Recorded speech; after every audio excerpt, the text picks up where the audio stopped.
সুপ্রিয় দর্শক, স্বাগতম জানাচ্ছি সর্বশেষ আপডেট বাংলা সংবাদে। শুরুতেই জানিয়ে দেব সংবাদ শিরোনাম, এরপর থাকছে বিস্তারিত। জানিয়ে দেব ভয়ঙ্কর সব সংবাদ যা শুনলে আপনার চোখ কপালে উঠে যাবে। শুরুতেই জানিয়ে দেব বাংলাদেশের ফিরবেনই শেখ হাসিনা। মিডিয়ার মুখ বন্ধ করতে চায় অবৈধ তারেক সরকার। বিস্তারিত থাকছে প্রতিবেদনে। বাংলাদেশে শেখ হাসিনার প্রত্যাবর্তনের মঞ্চ একেবারে তৈরি। তিনি ঘোষণাও করে দিয়েছেন দেশে ফেরার। শেখ হাসিনাকে কি এত ভয় পাচ্ছে বিএনপি সরকার? আর তাই দেশের সংবাদ মাধ্যমগুলিকে হুঁশিয়ারি দিলেন প্রধানমন্ত্রীর তথ্য উপদেষ্টা জাহিদুর রহমান। তাহলে কি দেশের গণমাধ্যমকে তিনিই ঠিক করে দেবেন যে বাংলাদেশে কোন খবর চলবে আর কোন চালানো যাবে না? এই স্পর্ধাটাকে কে দিল? কয়েকদিন আগেই জাহিদুর রহমান সাংবাদিক বৈঠকে বলেন, বাংলাদেশে শেখ হাসিনার খবর সম্প্রচার করার ক্ষেত্রে নিষেধাজ্ঞা রয়েছে বিএনপির তরফ থেকে, আর এই নিষেধাজ্ঞা যেন বাংলাদেশের সংবাদ মাধ্যমগুলি মেনে চলে। বক্তব্য প্রচার করা বাংলাদেশে একদম সরাসরি নিষেধ আছে, কিন্তু দণ্ডপ্রাপ্ত বলে না। তার বক্তব্য প্রচার করা যাক আদালতের নিষেধাজ্ঞা আছে, এবং আমাদের অনেক মিডিয়া এই কাজটা করছে। তার মানে হচ্ছে তারা আদালতের নিষেধাজ্ঞা নির্দেশনা মানছেন না, এটা ফ্যাক্ট। সরকারের ব্যাপারে তার তথ্য মন্ত্রণালয়, যেহেতু মিডিয়ার তথ্য মন্ত্রণালয়ের অধীন আছে, আমরা প্রাথমিকভাবে এই আহ্বান জানাই।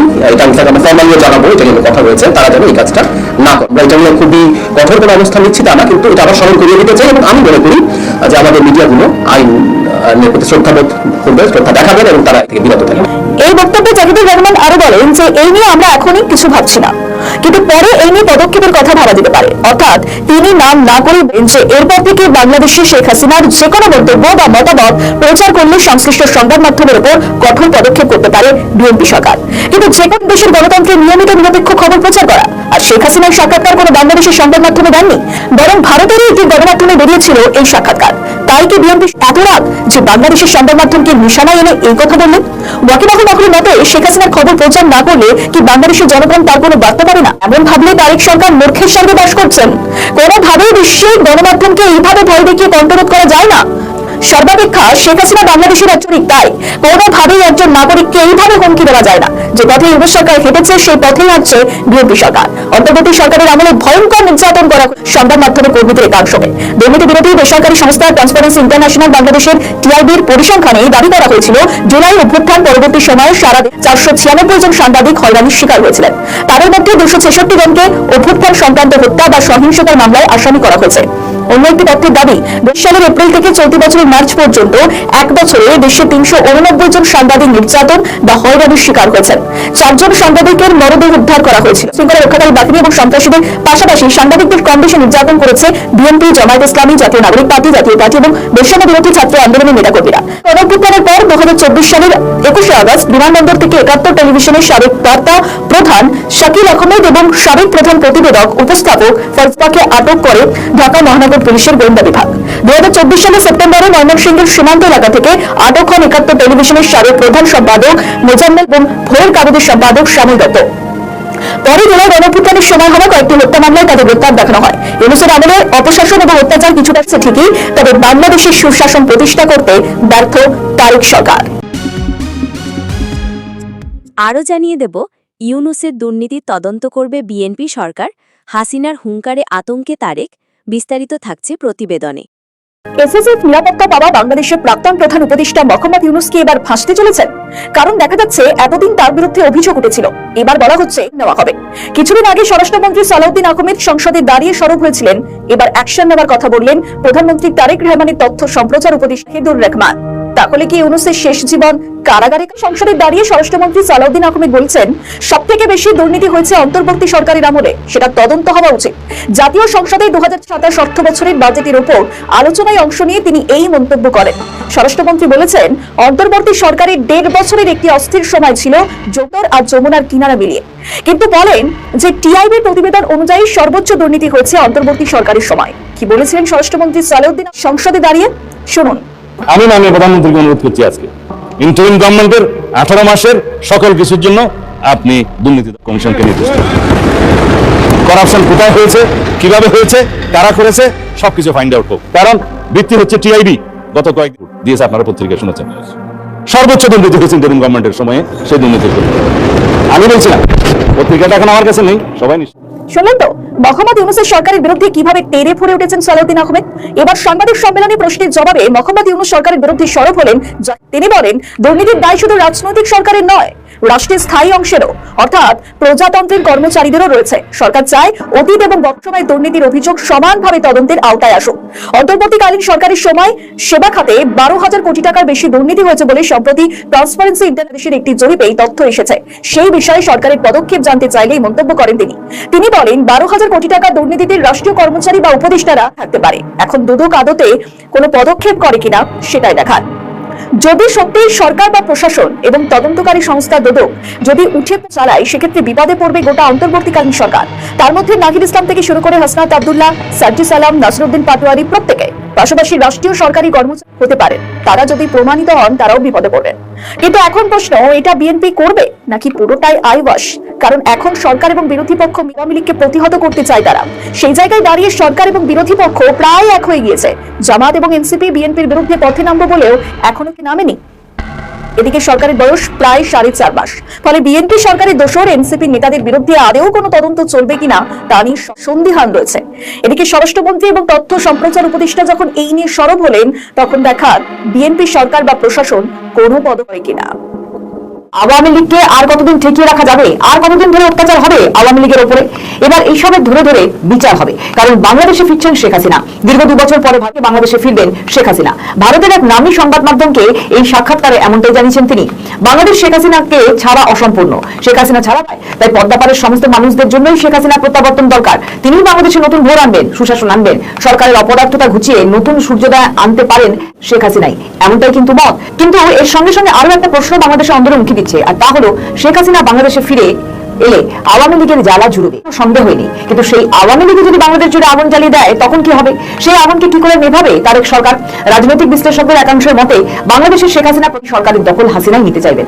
কিন্তু এত কাঠখড় পুড়িয়ে এত ছাপ্পা ভোট করে বিএনপি সরকার ক্ষমতায় এসেছে, তারেক রহমান কি শেখ হাসিনাকে প্রধানমন্ত্রীর চেয়ার ফিরিয়ে দেবেন? হাসিনা মৃত্যুদণ্ড দিয়েছে আন্তর্জাতিক অপরাধ ট্রাইব্যুনাল। তিনি ফিরে এলে সরকার কি সেই আদেশ কার্যকর করতে উঠে পড়ে লাগবে না?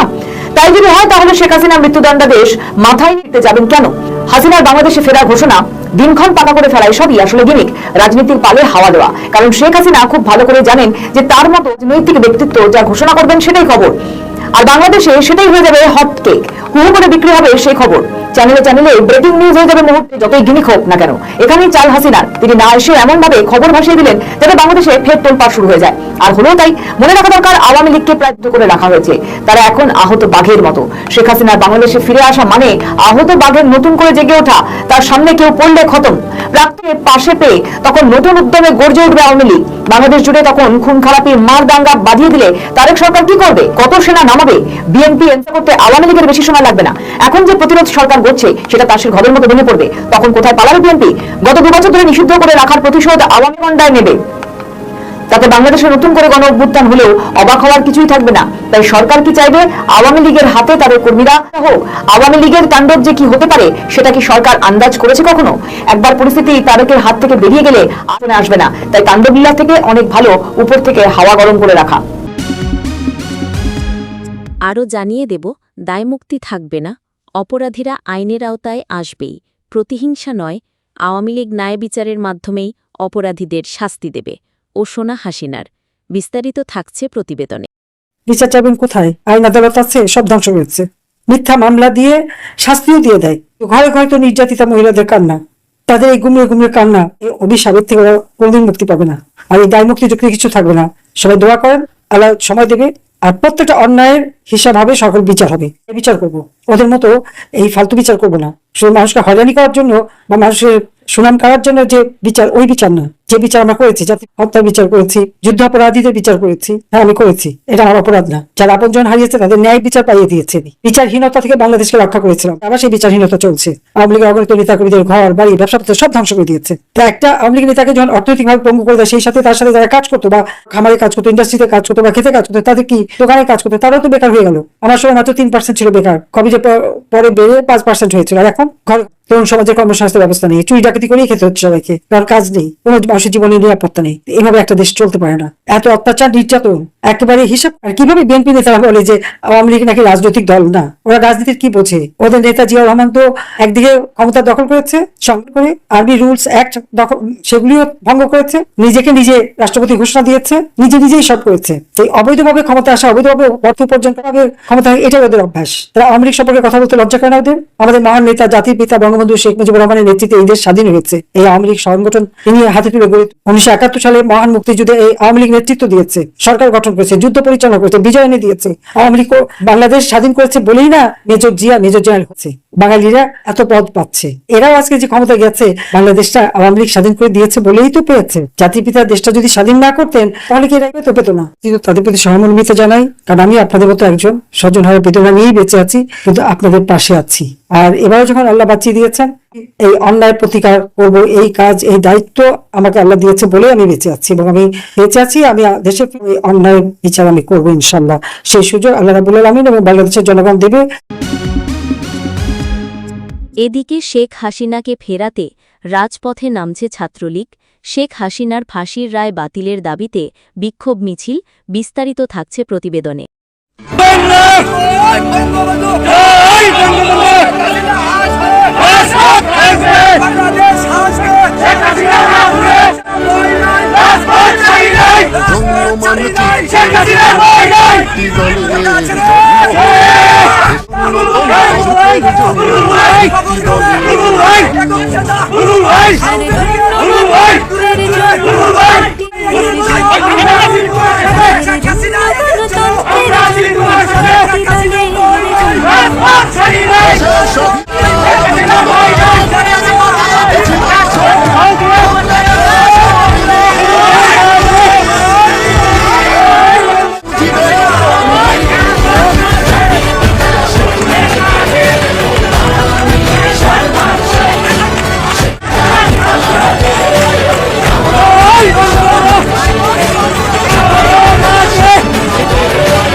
চলতি বছরই দেশে ফিরবেন জানিয়েছেন বাংলাদেশের প্রাক্তন প্রধানমন্ত্রী শেখ হাসিনা।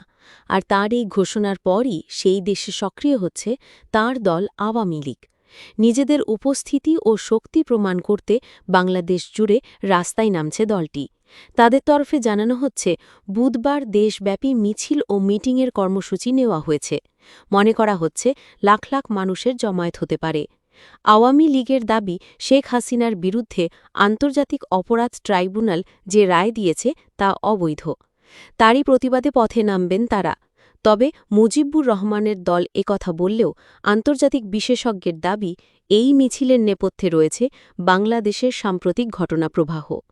সম্প্রতি বিএনপির এক সাংসদ সংসদের নাম না করে জামাত ইসলামীকে আক্রমণ করেন। দলের সঙ্গে ধর্মকে মেশানো উচিত নয়, এমন মন্তব্য করেন তিনি। তার পাল্টা দেয় জামাত।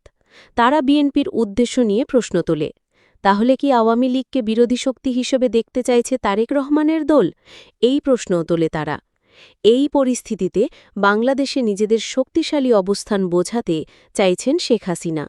তাই তিনি মিছিলের ডাক দিয়েছেন। আওয়ামী লীগ জানিয়েছে, শেখ হাসিনার নেতৃত্বে বাংলাদেশ আন্তর্জাতিক স্বীকৃতি অর্জন করেছে। দেশের আর্থ-সামাজিক উন্নতি হয়েছে। অথচ বিএনপির আমলে দেশের মানুষের জীবন ও সম্পদের নিরাপত্তা নেই। বর্তমান সরকার জননিরাপত্তা নিশ্চিত করতে ব্যর্থ হয়েছে এবং রাষ্ট্রের বিভিন্ন প্রতিষ্ঠানকে রাজনৈতিক প্রতিপক্ষ দমনের কাজে ব্যবহার করা হচ্ছে বলেও অভিযোগ করা হয়েছে। তারেক রহমানের দল জনসমর্থন ছাড়া ক্ষমতায় এসেছে বলেও দাবি করে হাসিনার দল। বিবৃতিতে উল্লেখ, জোরপূর্বক রাষ্ট্র ক্ষমতা দখল করা হয়েছে। সরকারি প্রতিষ্ঠানগুলোকে রাজনৈতিক প্রতিপক্ষ হয়রানির জন্য ব্যবহার করা হচ্ছে। বিচার ব্যবস্থাও রাজনৈতিক প্রভাবের শিকার হয়েছে। শেখ হাসিনা ও অন্য অভিযুক্তদের মৃত্যুদণ্ডের যে রায় দেওয়া হয়েছে তাও বাতিল করার দাবি জানিয়েছে আওয়ামী লীগ। শুধু রংপুর কেন্দ্রীয় কারাগারে কারা ক্যান্টিন থেকেই প্রতি মাসে ৫ লাখ টাকা গুনে গুনে নেন ডিআইজি মো. কামাল। ক্যান্টিনের প্রকৃত আয় সরকারি হিসাবের তুলনায় কম দেখিয়ে বড় অঙ্কের অর্থ আত্মসাতের সুযোগ তৈরি করা হয়েছে। একই সঙ্গে সরকারি জনবল ব্যক্তিগত কাজে ব্যবহারের অভিযোগও রয়েছে তার বিপরীতে। এদিকে কারা মহাপরিদর্শকের নির্দেশনা অনুযায়ী কারা কর্মকর্তাদের ব্যক্তিগত গবাদি পশু পালন ও এ সংক্রান্ত কার্যক্রমে কঠোর নীতিমালা থাকলেও কারা উপমহাপরিদর্শকের সরকারি বাংলোতে কারারক্ষীদের দিয়ে ২৫ থেকে ৩০টি ভেড়ার খামার পরিচালনার অভিযোগ পাওয়া গেছে। বন্দীদের জন্য বরাদ্দকৃত খাদ্য সামগ্রীর মান ও পরিমাণ নিয়ে প্রশ্ন রয়েছে। অন্যদিকে কারা ক্যান্টিনে নিত্য প্রয়োজনীয় পণ্য ও খাদ্যদ্রব্য দ্বিগুণ বা অতিরিক্ত দামে বিক্রি করা হয়। ১ কেজি গরুর মাংস ১৫০০ টাকা এবং ১ কেজি ব্রয়লার মুরগির মাংস ৮০০ টাকায় বিক্রির অভিযোগ রয়েছে। এসব কারণে ক্যান্টিন থেকে প্রতি মাসে প্রায় ৮ থেকে ৯ লাখ টাকা লাভ হলেও হিসাবপত্রে ২ থেকে ২.৫ লাখ টাকা দেখানো হয়। যখন একটি রাষ্ট্রীয় প্রতিষ্ঠানের বিরুদ্ধে আর্থিক অনিয়ম, স্বজনপ্রীতি ও ক্ষমতার অপব্যবহারের মতো গুরুতর অভিযোগ সামনে আসে, তখন সহজেই বোঝা যায় রাষ্ট্রীয় পৃষ্ঠপোষকতায় চলছে দুর্নীতি। বিএনপি সরকারের বেলায় কারাগার এখন অদৃশ্য অর্থনৈতিক সিন্ডিকেটের নিয়ন্ত্রণ কেন্দ্র। রাষ্ট্রের প্রতিষ্ঠান কোনো ব্যক্তি বা গোষ্ঠীর ব্যক্তিগত স্বার্থ রক্ষার জায়গা নয়। জনগণের অর্থের প্রতিটি টাকার হিসাব জনগণ চাইবে, এটাই গণতন্ত্রের দাবি। দুর্নীতির বিরুদ্ধে আপোষ নয়। খামারে মুরগি মরছে, ব্যবসা থমকে যাচ্ছে, মানুষ রাত জেগে কাটাচ্ছে। ক্ষমতা মানে প্রতিশ্রুতি না, দায়িত্ব পালনের সক্ষমতা। আমাদের এলাকায় ২৪ ঘণ্টার মধ্যে মাত্র ১০ ঘণ্টা বিদ্যুৎ থাকে, বাকি ১৪ ঘণ্টা লোডশেডিং। খামারের শত শত মুরগি মারা যাচ্ছে। এটি কোনো বিরোধী দলের বক্তব্য নয়, এটি সাধারণ মানুষের আর্তনাদ। গাজীপুরের শ্রীপুর সহ বিভিন্ন এলাকায় দীর্ঘ সময়ের লোডশেডিংয়ে মানুষের জীবন দুর্বিষহ হয়ে উঠেছে। পোল্ট্রি খামারে মুরগি মারা যাচ্ছে, দুগ্ধ খামার ক্ষতিগ্রস্ত হচ্ছে, কৃষি উৎপাদন ব্যাহত হচ্ছে, ফ্রিজের খাবার নষ্ট হচ্ছে, শিশুদের পড়াশোনা ও মানুষের স্বাভাবিক ঘুম পর্যন্ত ব্যাহত হচ্ছে। স্থানীয় বিদ্যুৎ কর্মকর্তারাও স্বীকার করেছেন, চাহিদার অনুযায়ী বিদ্যুৎ সরবরাহ কম পাওয়ায় নিয়মিত লোডশেডিং দিতে হচ্ছে। আওয়ামী লীগ সরকার বাংলাদেশকে শতভাগ বিদ্যুতায়নের দেশে উন্নতি করেছে। গত ১ দশকে বিদ্যুৎ কেন্দ্র, গ্রিড ও বিদ্যুৎ অবকাঠামো নির্মাণে করা হয়েছিল। সেই অবকাঠামোর উপর নির্ভর করেই অবৈধ ইনুস সরকারও বিদ্যুৎ ব্যবস্থা পরিচালনা করছে। যদি চাহিদা অনুযায়ী জ্বালানি সংগ্রহ, উৎপাদন ও সরবরাহ নিশ্চিত করা না যায়, তাহলে তার দায় এড়ানোর সুযোগ নেই বিএনপির। জনগণের প্রয়োজন নিরবিচ্ছিন্ন বিদ্যুৎ, তারেক রহমানের ফাঁকা রাজনৈতিক বক্তব্য নয়। আজ বাস্তবতা হল, কৃষক ক্ষতিগ্রস্ত, খামারি সর্বসহারা হচ্ছেন, ব্যবসা বাণিজ্য ব্যাহত, সাধারণ মানুষ অসহনীয় গরমে মানবেতর জীবন কাটাচ্ছেন। রাষ্ট্র পরিচালনার সবচেয়ে মৌলিক দায়িত্বগুলোর একটি হল বিদ্যুৎ সরবরাহ নিশ্চিত করা। বিএনপি সরকার দায়িত্ব পালনে ব্যর্থতার মূল্য দিচ্ছে দেশের কোটি কোটি মানুষ। যে দেশে একসময় বিদ্যুৎ অবকাঠামো উন্নয়নকে উন্নয়নের প্রতীক হিসেবে তুলে ধরেছিল আওয়ামী লীগ সরকার, আজ আবার সেই দেশেই ঘণ্টার পর ঘণ্টা লোডশেডিং চলছে বিএনপি সরকারের কল্যাণে। ২০০১ থেকে ২০০৬ বিএনপি জামায়াত জোট সরকারের সময়ের বিদ্যুৎ সংকটের কথা মানুষ ভুলে যায়নি। তখন লোডশেডিং ছিল মানুষের দৈনন্দিন দুর্ভোগের প্রতীক। শিল্প থেমেছে, বিনিয়োগ আটকে গেছে, কৃষি ও জনজীবন ক্ষতিগ্রস্ত হয়েছে।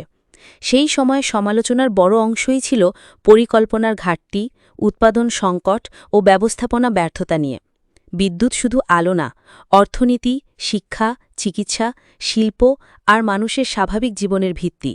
কিন্তু বাংলাদেশকে আবারও পিছিয়ে দিতে বিএনপি সরকার বিদ্যুৎ সংকটকে সামনে আনছে। বিদ্যুৎ সংকট কোনো প্রযুক্তিগত সমস্যা না, এটা বিএনপি শাসনের অক্ষমতা। সাধারণ মানুষের প্রশ্ন, কেন আবার অন্ধকারে ফিরতে হলো?